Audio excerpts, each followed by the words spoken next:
আসসালামু আলাইকুম।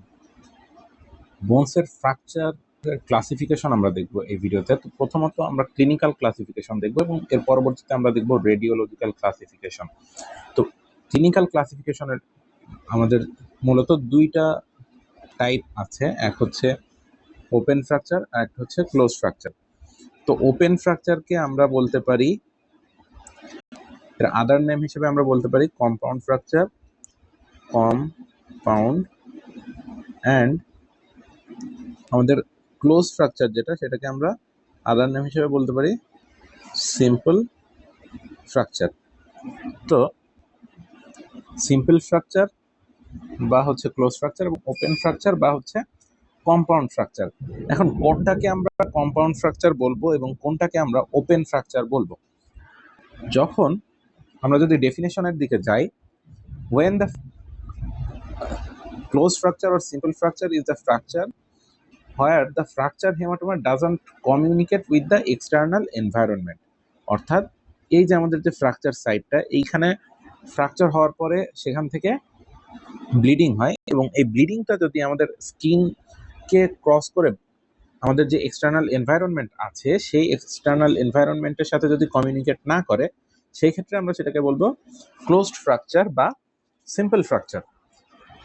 আর open fracture আমরা কখন বলবো? ওপেন ফ্র্যাকচার আমরা বলবো যখন এই যে ফ্র্যাকচার হেমাটোমা, এই ফ্র্যাকচার হেমাটোমা অর্থাৎ ব্লাড ফ্র্যাকচারের পর যে ব্লিডিংটা হচ্ছে, সেই ব্লিডিং যদি আমাদের এক্সটার্নাল এনভায়রনমেন্টের কন্ট্যাক্টে চলে আসে। তার মানে আমরা দেখতে পাচ্ছি যে এখানে আমাদের এই ফ্র্যাকচারের পরে কিন্তু আমাদের বোনসটা স্কিন মাসেল লেয়ার ভেদ করে বাইরে চলে আসছে এবং এই ব্লাডটা কিন্তু, ব্লিডিংটা কিন্তু বাইরেও চলে আসতেছে।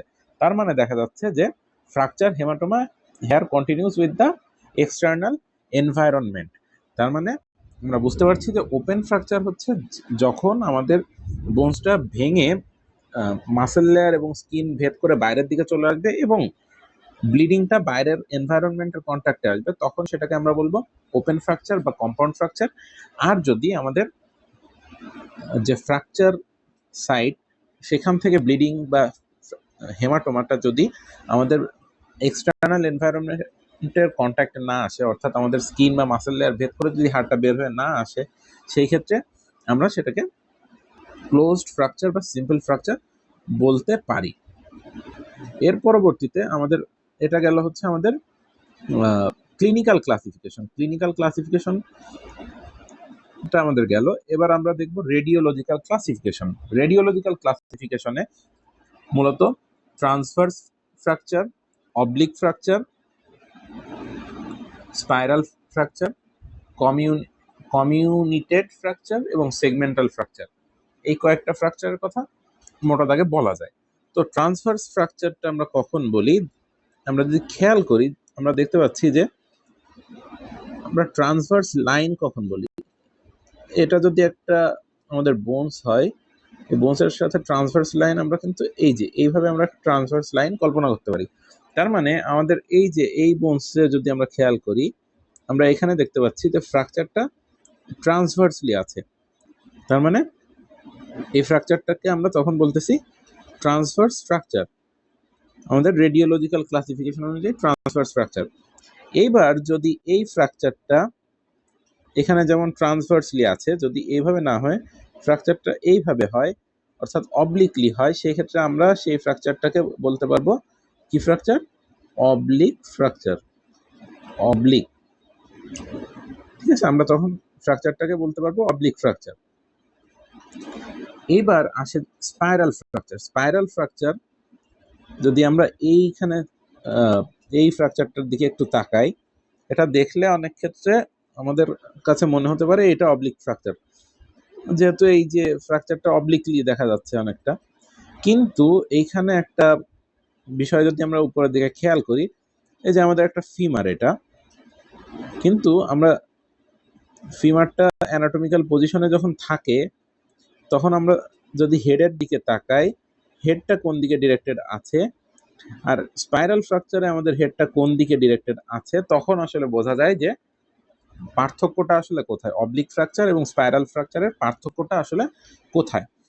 অবলিক ফ্র্যাকচারটা হচ্ছে আমাদের বোনসকে যদি আমরা অ্যানাটমিক্যাল পজিশনে রাখি, সেই অ্যানাটমিক্যাল পজিশনে রাখার পর যদি আমরা ফ্র্যাকচার সাইটটার দিকে তাকাই, তাহলে আমরা দেখতে পারবো এরকম অবলিক একটা ফ্র্যাকচার লাইন দেখা যাচ্ছে। কিন্তু স্পাইরাল ফ্র্যাকচারে দেখা যাচ্ছে যে অবলিক একটা লাইন ঠিকই দেখা যাচ্ছে, কিন্তু আমাদের যে ফিমারের যে হেডটা কিন্তু অন্যদিকে ঘুরে গেছে। তার মানে এখানে বোঝা যাচ্ছে এখানে একটা এস শেপ একটা ব্যাপার চলে আসতেছে, মানে আমাদের স্পাইরাল ফ্র্যাকচারটা অনেকটা এস শেপড হবে।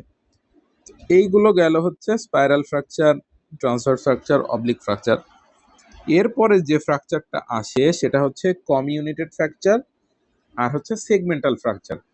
কখন কমিউনিটেড ফ্র্যাকচার বলবো আর কখন সেগমেন্টাল ফ্র্যাকচার বলবো, তো এই হচ্ছে আমাদের কমিউনিটেড ফ্র্যাকচার আর সেগমেন্টাল ফ্র্যাকচারের একটা এক্সরে এখানে আমরা দেখতে পাচ্ছি। তো প্রথমত আমরা যদি ডেফিনেশনের দিকে যাই, তো কমিউনিটেড ফ্র্যাকচার হচ্ছে যখন মোর দ্যান 2 ফ্র্যাগমেন্ট, একটা বোনসের ফ্র্যাকচার সাইটে যদি মোর দ্যান 2 ফ্র্যাগমেন্ট হয়, সেক্ষেত্রে আমরা সেটাকে কমিউনিটেড ফ্র্যাকচার বলতে পারি। এবং সেগমেন্টাল ফ্র্যাকচার আমরা তখন বলবো যখন 2 ফ্র্যাকচার ইন 1 বোন অ্যাট ডিফারেন্ট লেভেল। মানে আমাদের কমিউনিটেড ফ্র্যাকচারে 2 এর অধিক ফ্র্যাগমেন্ট হবে, আর আমাদের সেগমেন্টাল ফ্র্যাকচারও ফ্র্যাগমেন্ট হবে, কিন্তু সেটা 2টা আলাদা আলাদা লেভেলে হতে হবে এবং সেম বোনসের মধ্যে হতে হবে। তো আমরা যদি কমিউনিটেড ফ্র্যাকচারের দিকে তাকাই, দেখতে পাচ্ছি আমাদের ফ্র্যাকচার সাইডটা কিন্তু সেম জায়গা, একটাই জায়গা, সেখানে বোনসগুলো মাল্টিপল ফ্র্যাগমেন্ট হয়ে গেছে, মোর দ্যান 2 ফ্র্যাগমেন্ট এখানে হয়ে গেছে। এবার যদি আমরা আমাদের সেগমেন্টাল ফ্র্যাকচারের দিকে তাকাই, সেগমেন্টাল ফ্র্যাকচারে আমরা দেখতে পাচ্ছি যে একটা ফিমারে মোর দ্যান 2, এখানে আমরা দেখতে পাচ্ছি যে মোর দ্যান 2 ফ্র্যাগমেন্ট হচ্ছে, এই উপরে একটা ফ্র্যাগমেন্ট এবং একটা ফ্র্যাগমেন্ট, 3টা ফ্র্যাগমেন্ট আমাদের হয়ে গেছে। এবং ফ্র্যাকচার কিন্তু ডিফারেন্ট লেভেলে হয়েছে, মোর দ্যান 2 ফ্র্যাগমেন্ট হয়েছে এবং এটা ডিসপ্লেসড হয়েছে এবং মাস্ট বি ডিসপ্লেসড, এই কথাটাও কিন্তু মনে রাখতে হবে সেগমেন্টাল ফ্র্যাকচারের ক্ষেত্রে। The bones must be displaced. তো এখানে কিন্তু ডিসপ্লেসমেন্টও হয়েছে এবং 2টা আলাদা আলাদা লেভেলেও হয়েছে। তার মানে বোঝা যাচ্ছে যে এই হচ্ছে আমাদের কমিউনিটেড ফ্র্যাকচার আর এই হচ্ছে আমাদের সেগমেন্টাল ফ্র্যাকচার। তার মানে সেগমেন্টাল ফ্র্যাকচার এবং কমিউনিটেড ফ্র্যাকচারের মধ্যে আমরা যদি বলি, সেক্ষেত্রে সেগমেন্টাল ফ্র্যাকচারও কিন্তু একটা কমিউনিটেড ফ্র্যাকচার, কিন্তু সকল কমিউনিটেড ফ্র্যাকচার সেগমেন্টাল ফ্র্যাকচার নয়। কারণ আমাদের কমিউনিটেড ফ্র্যাকচারের যে আমাদের ক্রাইটেরিয়া ছিল মোর দ্যান 2 ফ্র্যাগমেন্ট হবে, তো সেগমেন্টাল ফ্র্যাকচারে সেই মোর দ্যান 2 ফ্র্যাগমেন্ট হচ্ছে, কিন্তু আমাদের সেগমেন্টাল ফ্র্যাকচারের যে ক্রাইটেরিয়া আছে যে সেম বোনসে ডিফারেন্ট লেভেলে ফ্র্যাকচার হওয়া লাগবে, সেই ক্রাইটেরিয়া কিন্তু কমিউনিটেড ফ্র্যাকচার ফলো করতেছে না। তার মানে আমরা বলতে পারি all segmental fracture is comminuted fracture, but all comminuted is not segmental. তো এই ছিল ওভারঅল ফ্র্যাকচারের ক্লাসিফিকেশন।